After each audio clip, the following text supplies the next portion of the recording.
I know what you're describing, Tim. I've seen this in Africa, and I've certainly seen it in Asia, with the prayers of the African children and also the Filipino children and so forth. Absolutely incredible to watch the simplicity, but real faith, real trust of their prayers. There are two things that are co-equally wrong and disturbing, and even sometimes nauseating. We are never to lose our simple childlike faith. Never to lose our simple childlike faith. But Paul also said, when I was a child, I did the things of a child. What we are to lose, or let's say outgrow, is our simple childlike understanding.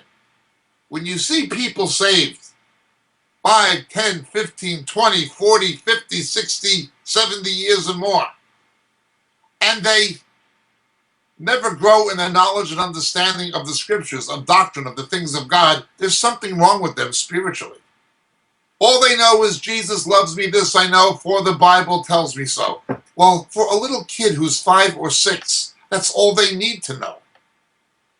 But when you've been saved 5 years, 10 years, 20 years and more, you need to know a lot more. There's something wrong with that person's relationship with the Lord when they stay like a child in terms of their understanding of the Lord through understanding His Word. Conversely, however, as you rightly point out, knowledge can puff up.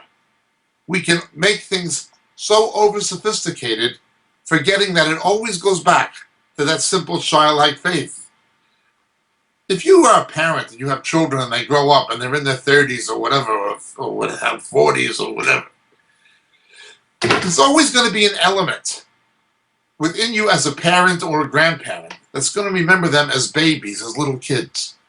You're going to remember telling them bedtime stories of David and Goliath and Jesus and Lazarus before they went to sleep, and saying prayers with them before they went to sleep, taking them to church for the first time, taking them to Sunday school. You're always going to remember those things as a parent.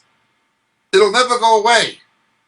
Well, it shouldn't go away from our relationship with the Lord either. It should always be there. But the fact of the matter is, your little boy or your little girl is now grown up and they have a little boy or a little girl of their own. You don't expect them to stay with the mentality of the little boy or the little girl. We hold the two in tension. Relationally, it's always childlike. Always childlike. In terms of wisdom, understanding, knowledge, it should be growing into adulthood and beyond that. Quite a question, quite a situation. We need to hold the two in tension. Thank you for your question. My name is Jacob Prasch. God bless.